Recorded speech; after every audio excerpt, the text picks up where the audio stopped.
I'm so happy to welcome you back, listener, to another episode of the Diaries of June. Let's take a break from the modern hustle and spend some time with my Nana June, awesome adventuress of the age of glamour. This episode, Nana June and I want to tell you about the beautiful cinema here on Orchid Island. Even 100 years later, it's one of the most magnificent buildings around. And that's saying something, because this island is full of magnificent buildings. Picture this. It was a foggy day, about mid-afternoon. I was walking down Orchid Island's main stretch of shops. Even with all the boarded-up windows, the sight was spectacular. You can tell the architects back then really knew what they were doing. So many intricate details on the facades. And still standing strong after all of these years. And then, in the distance, I spotted the cinema's marquee rising out of the fog, like something, well, out of a movie. With a little help from the master keyring, don't worry, no breaking and entering necessary, I made my way inside. Oh, listener, it was like stepping back into a time capsule. I swear I could smell the popcorn even after all this time. The hallways are still lined with all these old movie posters in gold frames. And even under a layer of dust, the actresses look so glamorous. I think the last time the theater was used was in the 40s. Most of the posters had that pulp aesthetic, you know? All the bright art and pop fonts. I bet they're collectibles now. Old cinemas like this one used to show just a single movie at a time. Not your modern multiplex, no sir. Just a single theater and a single screen. And the chairs are plush. Real red velvet with carved wooden armrests. I only had enough light from the open door to make out the back rows, but it was enough for me to imagine Nana June there, cozied up with a date. Watching the world's very first talking pictures.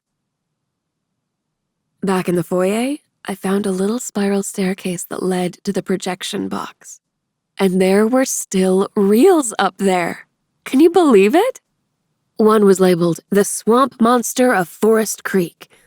Must be one of those B-horror films starring a scream queen.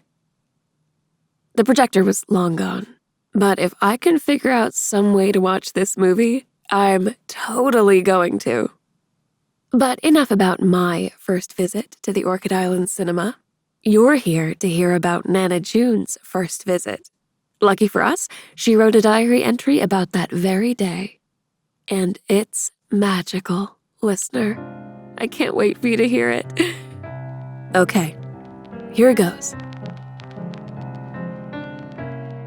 December 17, 1932. Dear Diary, what a marvelous day today was. Orchid Island is part of the future now. Our cinema shows movies with synchronized sound. I'd only seen a feature-length talkie once before, with Amelia when we were in Constantinople, and I'd certainly never seen one without leaving the island. It was so exciting, Diary. Like turning a corner straight into the future. Amelia came over for the occasion, and the two of us dressed to the nines. You know me. I'm most comfortable in my trousers, but we decided to make a glamorous day of it. Amelia wore the most beautiful drop-waist dress. Emerald, of course, as is her signature color. As for me, I found a lovely pink dress with blue lace trim and blue gloves to match. Amelia tried to pin curl my hair, but it wouldn't hold. I tried to warn her. Why do you think I wear a hat so often? I joked. But we managed to achieve a soft finger wave, and I was pleasantly surprised by how much I liked it. If only I had the patience to set it daily. We toasted the occasion and my wavy hair both with a bit of champagne, then set out for the evening. Arm in arm, Amelia and I walked from the estate over to the cinema. It seemed half of Manhattan had turned out for the occasion. Traffic on the bridge was backed up for half a mile. Everywhere we looked, everyone seemed to have had the same idea as we'd had. Only the finest attire for the occasion. Fine suits for the men, beautiful gowns for the women, and children in their Sunday best. The sense of excitement in the air, along with the smell of freshly popped corn, was deliciously palpable. As we stood in line for tickets, Amelia squeezed my arm and whispered, "Can you imagine coming here with a date? The glamour, the mood." I could, Diary. There was a certain pilot I would have loved to share an armrest with. But maybe for the next showing. Tonight was a girls' night out, and I couldn't have been happier for it. Oh, Diary, have I even mentioned what movie we were seeing? I don't think I have. Frankly, I was so excited for the occasion, it hardly mattered what we were seeing. The film was called A Morning in St. Pierre, and starred an American actress I'd never heard of before, Dolores Parker. No relation, at least so far as I'm aware. Might have to double-check the family tree. I didn't know what to expect for the plot, other than it took place in the Caribbean. The vicarious escape from winter in New York sounded marvelous. With time to spare before the movie began, Amelia and I decided to partake in a few snacks from the confection stand. Freshly popped corn and roasted nuts among them. Soda pop, of course, was the accompanying beverage, though I'm certain I saw a few gentlemen with flasks doctoring their cups. When will this ridiculous prohibition end, Diary? I can't think of a better occasion for a cocktail than a night on the town, witnessing the forefront of entertainment. Oh well, perhaps I'll bring a flask of my own next time. I nudged Amelia and pointed to a flask-toting gentleman, and she flashed me with a grin.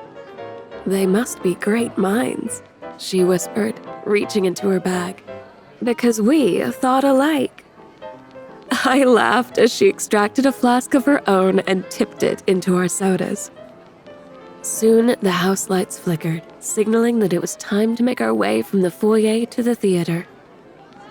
An usher led us to our seats, which were perfectly placed in the middle, giving us the best vantage point.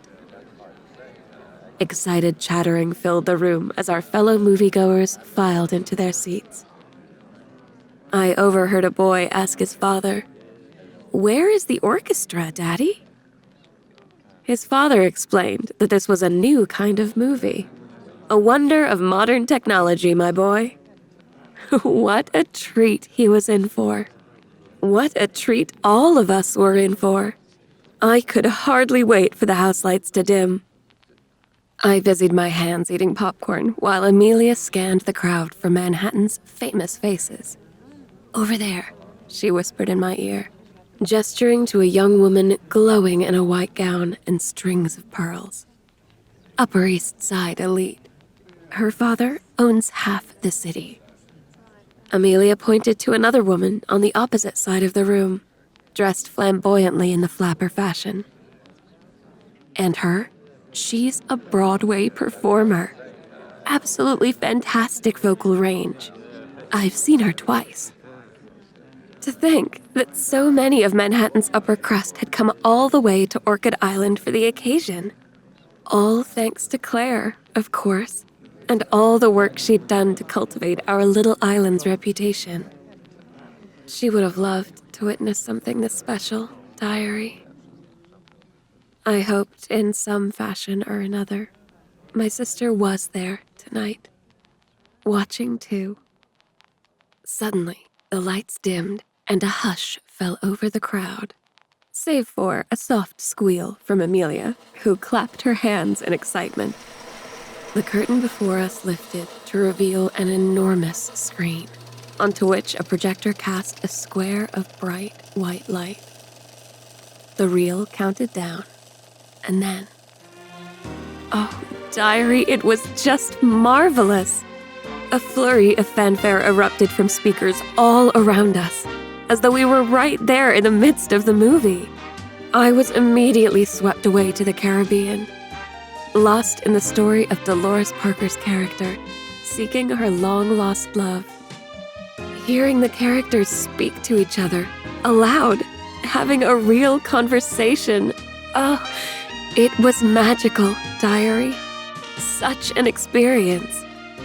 Even if it wasn't my first time seeing a picture with sound, it was just as magnificent. Perhaps even more so. I noticed how much faster the story could move when it wasn't broken up by dialogue cards. Compared to the silent films of years prior, the acting seemed so much more natural, too. With sound, there was no need for as much melodramatic posturing to get the point across. It endeared me to movies in a way I hadn't felt before. The hours flew by, and I spent it utterly captivated, along with the rest of the theater, silent as I've ever heard a full house. As the heroine embraced her lover in a final kiss, the scene fading out in a heart-shaped frame, the theater erupted into hooting applause. Everyone took to their feet, clapping and cheering, myself and Amelia included. "Wasn't that just the most delightful thing?" Amelia gushed as we made our way out of the theater with the jostling crowd. "I couldn't believe how real it all felt."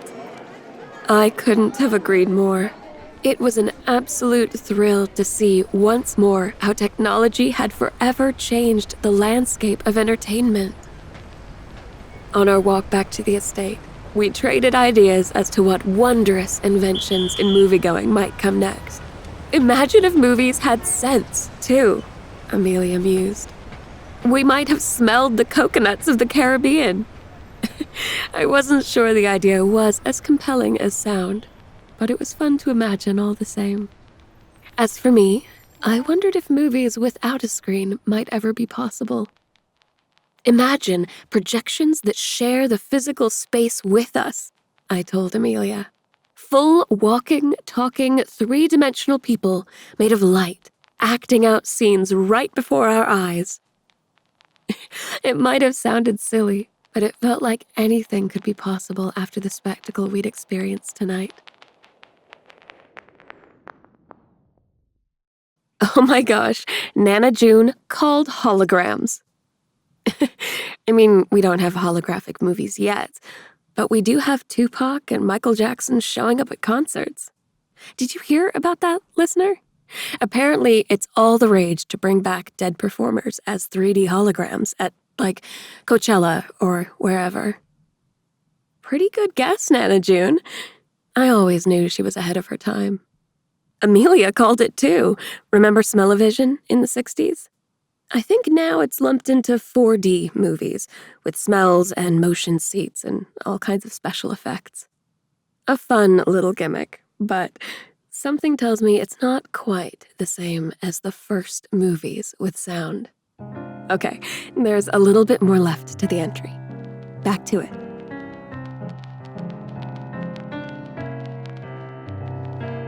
Back at the estate, Amelia stayed for another glass of champagne, and we recounted our favorite moments from the film. I loved the way Dolores Parker delivered one particular line in the opening act. A world weary, I haven't the patience for love again. Right before she learned her long-lost lover had been spotted in the Caribbean. That sort of emotion doesn't come through when reading a dialogue card, and I just loved it. Amelia was amazed at how much the experience was like a live stage show. It simply changes everything about entertainment, she marveled. I bet we'll see many a stage actress make the transition into film now that vocal talent is a factor. I bet she's right, Diary. And it made me wonder about all the silent film actresses whose voices aren't up to the task of movies with sound. The price of progress, I suppose. I once thought about becoming an actress, I admitted to Amelia. But silent films didn't really appeal to me, so I never pursued it. "Oh my goodness, you'd be wonderful!" Amelia exclaimed, clapping her hands. "It's never too late to try it." I shook my head and waved a hand. "I'd be rubbish at it, I'm sure. I get terrible stage fright." "You? Stage fright?" Amelia laughed. "Yet you travel all around the world solving mysteries and murders without batting an eye?" "Apples to oranges," I replied. "No one's got a camera pointed at me while I'm working on a case." Amelia teased me a bit more before we said goodbye, but thankfully let me off the hook without demanding I start reciting Shakespeare. I think my flight of feature film fancy is best kept to my imagination. I wonder what will come next in the future of movies. Amelia and I might have been a bit fanciful in our predictions, and I'm sure we can't even comprehend the progress that'll be made in the next 100 years. It's like asking someone from the 1830s to imagine, well, moving pictures. Say nothing of moving pictures with sound. I'll be long gone by the turn of the second millennium, Diary. But if I could be so lucky to see it, I'm sure it will be a magnificent age. Oh, Nana June. We would be so lucky to have you here with us, experiencing it for yourself. Isn't it amazing to think about? Imagine what she and Amelia would think of our movie theaters today. Not to mention our cell phones, computers, gaming consoles, virtual reality. I can barely believe all of it. It makes me wonder what technology will be like in another 100 years. Like internet-equipped augmented reality contact lenses. Do those already exist? They might already exist. And I don't know about you, but I'm still waiting on flying cars. I remember seeing them in Blade Runner as a kid, and I totally thought we'd have them by now. Come on, future, catch up. You know what? I think I'll try to find a copy of that film, A Morning in St. Pierre, and see what Nana June saw. I'll keep you posted if I manage to track down a copy, listener. Of course, I'll have to find a way to watch it, too. I wonder how much effort it would take to get the cinema running again. It would be nice to have a little life on the island. So much love went into its design. So much love went into its design. And it would be a shame not to show it off. My parents have been dealing with some red tape for a while, but maybe we could vie for the historical preservation angle. Worth looking into, anyway, right? So, for next episode, I have a special little treat in store. A story about young Nana June's mentor. It seems this mentor is the inspiration for Nana June to ditch the status quo. But no spoilers. You will find out more next time. Oh, and one little update on my end. Remember that breakup I mentioned last time? Well, it got me thinking. I'm not sure I want to go back to San Francisco. There's not much left for me on the West Coast. I mean, I know my job is there, but I don't exactly love my job, you know? And the more I read about Nana June's life, the more I feel like I can take mine into my own hands. I don't have to do anything I don't want to do. I can choose any future I want, just like Nana June. If I wanted to, say, open a grilled cheese shop, why not put the plan into motion? The only thing I have to lose is, my livelihood, I guess. But it's fine. It's fine. I'll figure something out. So, wish me luck, listener. I'm going to be thinking some deep life thoughts over the next few weeks. And maybe Nana June's mentor will have some sage advice for all of us in the next episode. Stay tuned until then, my June crew. And stay glamorous.